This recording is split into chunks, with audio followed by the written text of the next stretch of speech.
Good evening, Alan. Are we feeling better now? Feeling calm? Yeah. I see you brought your pet gorilla with you. So sure, I'm calm. I get the message, loud and clear.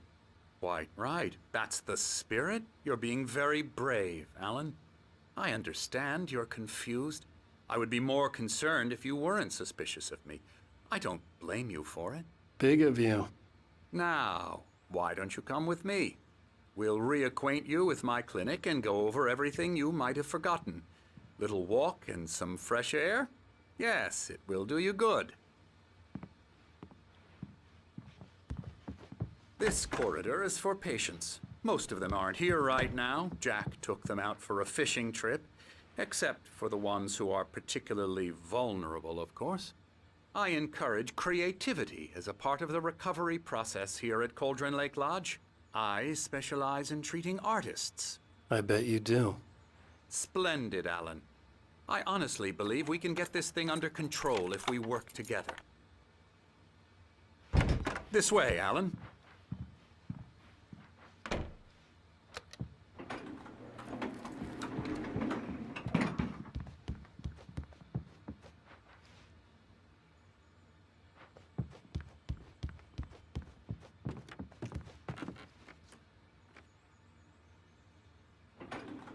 Now, Alan, from past experience with you, I know I need to get right into the heart of the matter as quickly as I can after an episode. So I'm just going to say this. Alice is dead. No. You're in a very vulnerable state until you understand and accept this. Alice drowned, and you couldn't face that. You're suffering from hallucinations, paranoid delusions, unusual thinking, an obsession about light and darkness, a feeling that everything revolves around you, your thoughts and dreams. Your mind has constructed an elaborate fantasy scenario in which your writings are affecting reality. She has been kidnapped and supernatural forces of darkness are trying to stop you. We go this way, Alan. I wasn't ready for another shot, so I went along with it. He had to be lying. But under the influence of the drug he had given me, I had to fight not to believe his words. It's all in your head. You've been making it up. Apart from the tragic accident with your wife, no one has been killed. Your delusions are just a manifestation of your subconscious mind trying to protect you from the too painful truth. Unless we fight the fantasy, it will return. I know the instinct is to resist me, but think about it. Doesn't this make far more sense than the insane supernatural conspiracy you have concocted in your mind? You're a skeptic by nature, Alan. We both know this. Everything can be explained logically.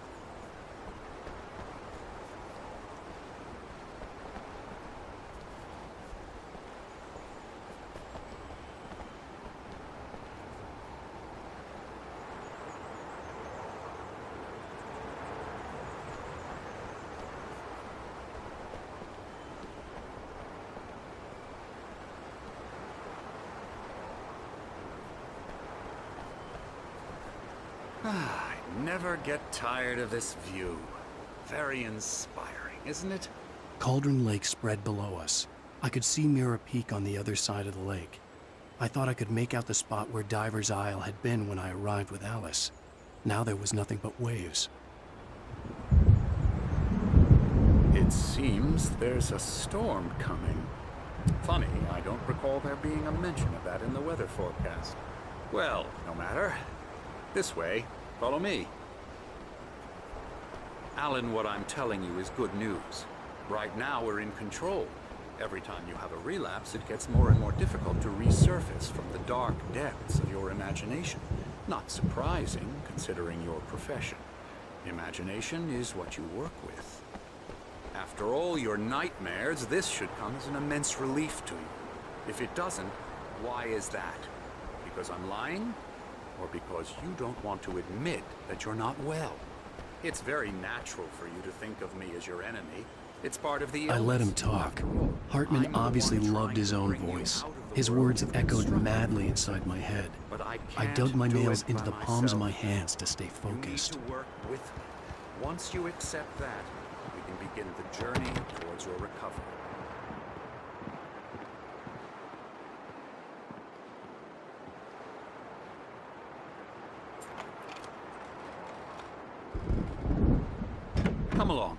let's go inside.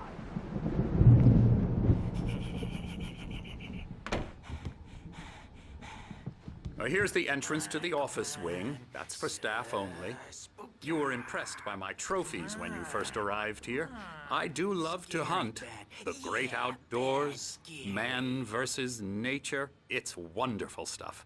Pretty damn wonderful, yeah. Scary, scary, scary.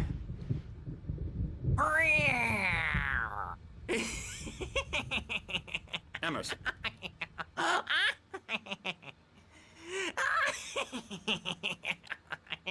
I'm a real bad dream, mister. You should be afraid of me. Don't want to run into me in the night, that's for sure. Please, Emerson. Mr. Wake is confused enough as it is. Yeah, you'd like me to go away so you won't be scared. But you can't just decide what kind of dream you have or when you have it. Emerson. Okay. Sorry. Boo. That's Emerson. We're actually making some progress with him, I'm happy to say. He works on video games. Ooh, yeah. It's trash, of course, but it does I'll get involve him some to the head. small creative effort, which makes him receptive to my therapeutic methods. No kidding. La la la la la la la la la la la la la la la la la la la. Now, you might have noticed the typewriter in your room. You've been writing as a part of the therapy. As soon as you feel up to it, you should continue.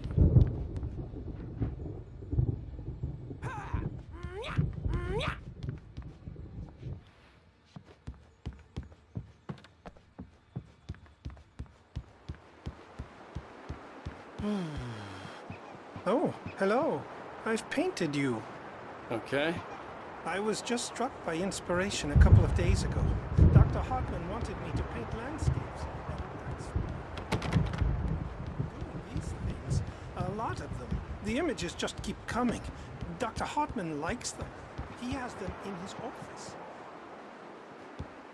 Yeah? He's very proud of me. He says I'm getting much better. I think I'm getting better.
My rheumatism's killing me.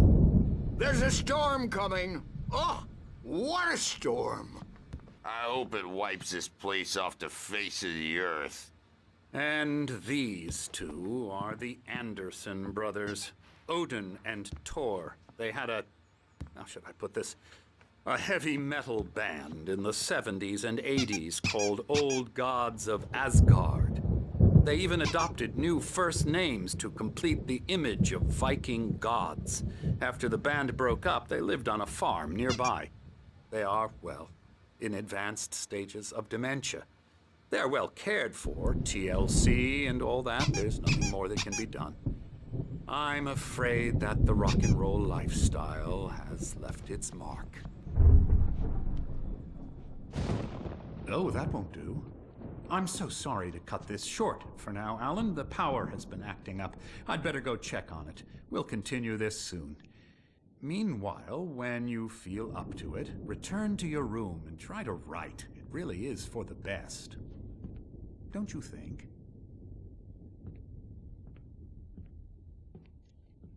like to bash his head in with a hammer. Oh, he'd love to fish out our secrets, but he has no clue. He's not crazy enough. Not crazy like us, Sonny. Yeah! Being crazy's a requirement, Sonny. Who else could understand the world when it's like this? It takes crazy to know crazy. That's the sanest thing I've heard in a while. Zane! You're all right, Tom. Hey, we like him, don't we, bro? He's got to go to the farm. The Anderson Farm. Valhalla! We wrote it all down, lest we forget. A crash course. All you need to know to get your head right. You need to find the message. Here, Sonny, here's something for you. Gave me a rash, but I kept it safe from these bastards. My head was clearing up, or according to Hartman, I was sinking back into the fantasy. I was convinced he was lying to me about everything. Crazy or not, the Andersons made more sense. Tom, got any booze on you? Yeah, no. Sorry, we have a stash of the special stuff at the farm. Our own formula. Local ingredients. Medicine clears your head right up.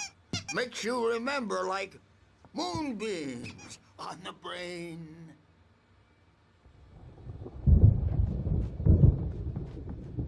Dog just lost is all. Baba Yaga got to him too, the damn.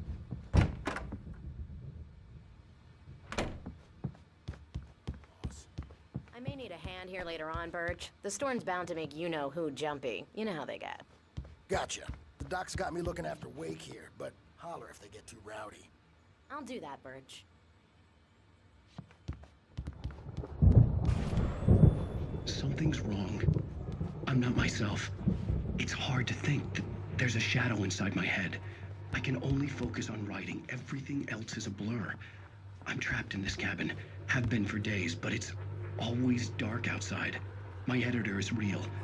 I saw her again. She's not human. It's not human. A dark presence is wearing the old woman's face. She was covered in clinging shadows. There's a hole in her chest where her heart should be.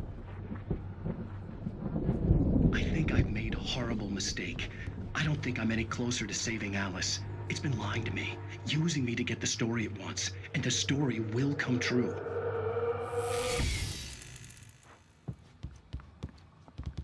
Hey, Wake, why don't you humor Dr. Hartman and give the writing a shot, huh? Typewriter's in your room.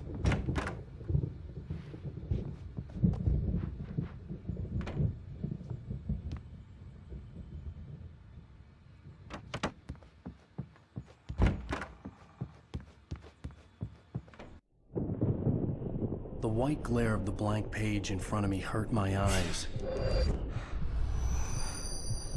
My hands began to shake uncontrollably. Everybody calm down. Put that down. Bert, I need help. Hey, Wake, you stay here. I'm gonna go see what's up. You just keep doing what you're doing. Be cool, okay?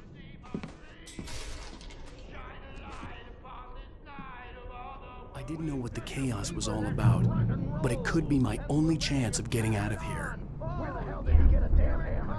My hammer's up. Here's a friendly poke from me old near wench. Oh, afraid of the crazy brothers, are ya? Not so weak now, are we? Hartman kept talking, giving Barry the grand tour, clearly proud of the place. He went on and on about his hunting trophies, and Barry was impressed. But he was here on business. He raised his voice, cut through the monologue. Hey, Hartman, where's Al? Hartman stopped in mid-sentence, annoyed at the interruption. He nodded at the hulking orderly standing nearby. The man smiled and clapped a practiced hand on Barry's shoulder.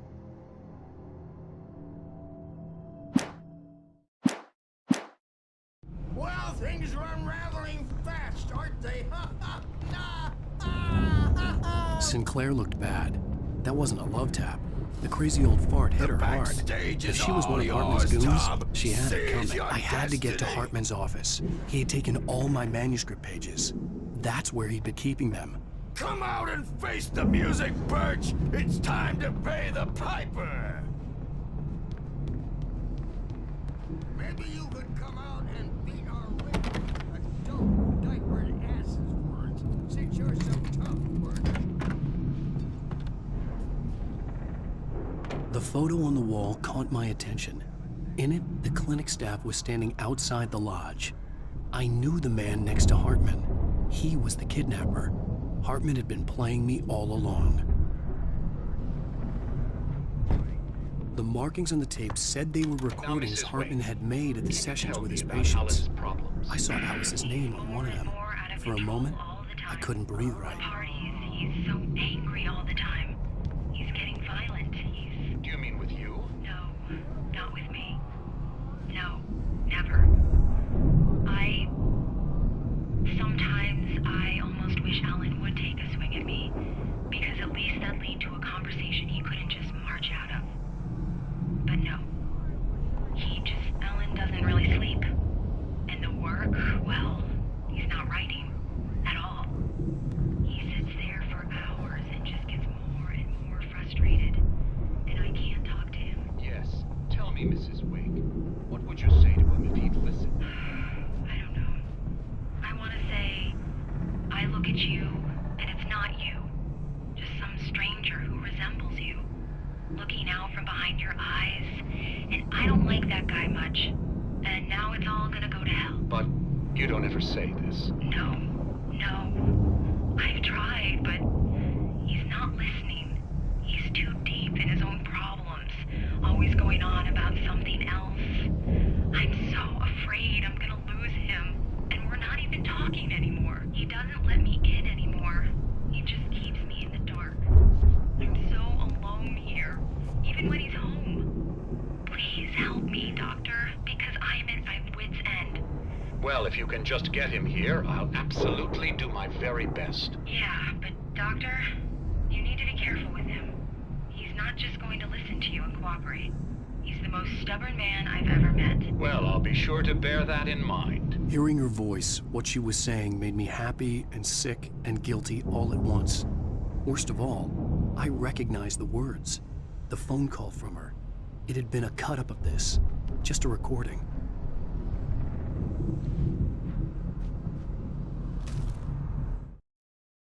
Hartman wasn't happy. Maud could see it in his eyes. He quickly lowered his own. He had made a mess of it, and he knew it. The shame of failure was hard to bear. He hadn't expected Wake to say he needed more time, and he blurted out 2 days, less than Wake had asked for to show him who was in charge. But that wasn't part of Hartman's plan.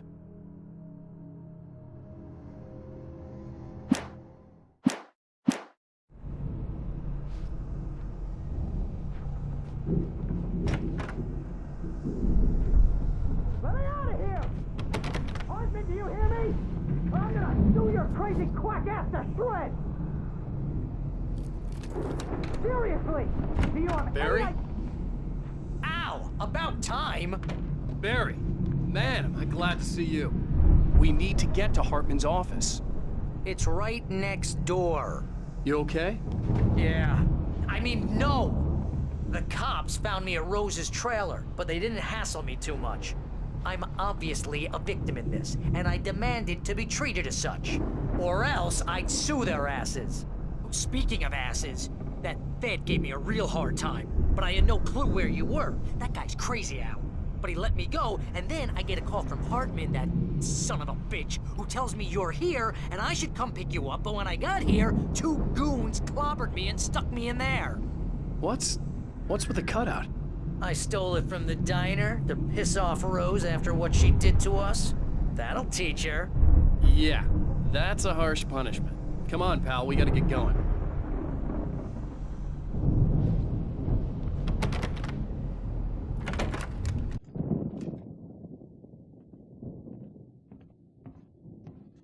These were all the pages I had on me.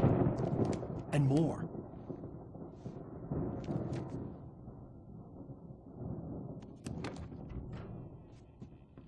Alan, please. You're sliding back into the... Tell me one more lie and I'll shoot you in the face. Ah, well, it was worth a shot. Really, Wake, come on. Let's work together on this. You have no idea. Hartman, shut up! Barry, get out of here. I'll catch up with you. Get a car. Oh, Al, let's just... Go! Wake, listen to me. This is a mistake. Don't you see? Together we can create something absolutely wonderful. With your ability and mine.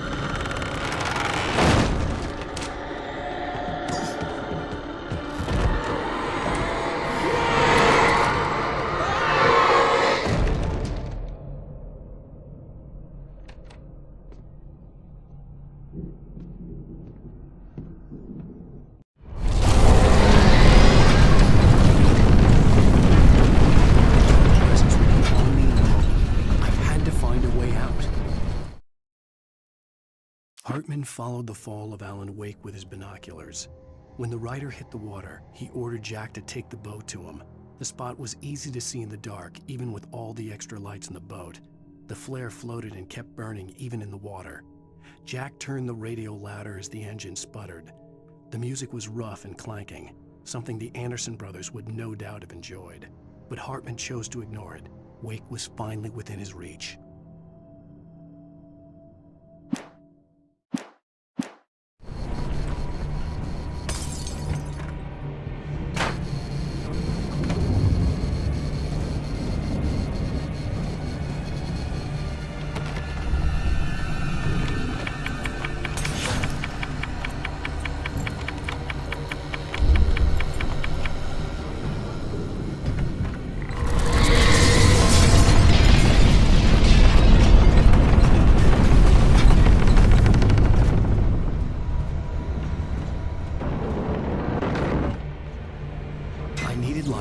Possessed bookshelves out of my way.